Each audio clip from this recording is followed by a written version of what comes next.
திருக்குறள் தினமும் ஒரு அதிகாரம். ஒற்றாடல். ஒற்றும் உரை சான்ற நூலும் இவை இரண்டும் தெற்றென்க மன்னவன்கண். ஒற்றனும் புகழ் நிறைந்த நீதி நூலும் ஆகிய இரண்டினையும் அரசன் தன் கண்கள் என்று தெளிவாக அறிய வேண்டும். எல்லாருக்கும் எல்லாம் நிகழ்பவை எஞ்ஞான்றும் வல்லறிதல் வேந்தன் தொழில். எல்லோரிடத்தும் நடப்பவைகளை எல்லாம் எப்பொழுதும் விரைந்து தெரிந்து கொள்ளுவது அரசனின் கடமையாகும்.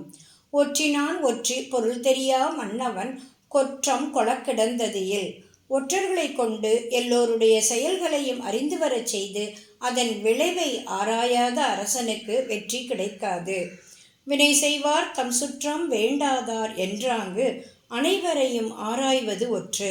தொழில் செய்பவர் தம் உறவினர் பகைவர் என்று சொல்லப்பட்ட அனைவரையும் ஆராய்கின்றவனே ஒற்றனாவான். கடா உருவோடு கண்ணஞ்சாது யாண்டும் உகா அமை வல்லதே ஒற்று. பிறர் சந்தேகப்படாத உருவத்துடன் பகைவர் பார்வைக்கு பயப்படாமல் எவ்வளவு வருத்தினாலும் மனதில் உள்ளவற்றை வெளிப்படுத்தாதவனே ஒற்றனாவான். துறந்தார் படிவத்தர் ஆகி இறந்து ஆராய்ந்து என் செய்யினும் சோர்விலது ஒற்று.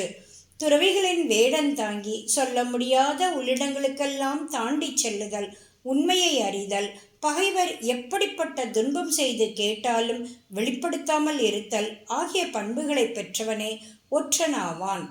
மறைந்தவை கேட்கவற்று ஆகி அறிந்தவை ஐயப்பாடு இல்லத்தே ஒற்று. மற்றவர்கள் மறைவாகச் செய்கின்ற செயல்களை கேட்டு அறிந்து கேட்ட செய்திகளில் ஐயமில்லாமல் தெளிய வல்லவனே ஒற்றனாவான். ஒற்று ஒற்றித்தந்த பொருளையும் மற்றும் ஒரு ஒற்றினால் ஒற்றிக்கொளல். அரசன் ஓர் ஒற்றன் தெரிவித்த செய்தியை மறுபடியும் ஓர் ஒற்றினால் அறிந்து வரச் செய்து ஒப்பிட்டு பார்த்தல் வேண்டும். ஒற்று ஒற்று உணராமை ஆள்க உடன் மூவர் சொல்தொக்க தேரப்படும். அரசன் ஒரு ஒற்றனை மற்றொரு ஒற்றன் அறியாமல் செல்லும்படி பார்த்து கொள்ள வேண்டும். 3 ஒற்றர்களின் சொற்கள் ஒத்ததாக இருப்பின் உண்மையை உணரலாம். சிறப்பரிய ஒற்றின்கண் செய்யற்க செய்யின் புறப்படுத்தான் ஆகும் மறை.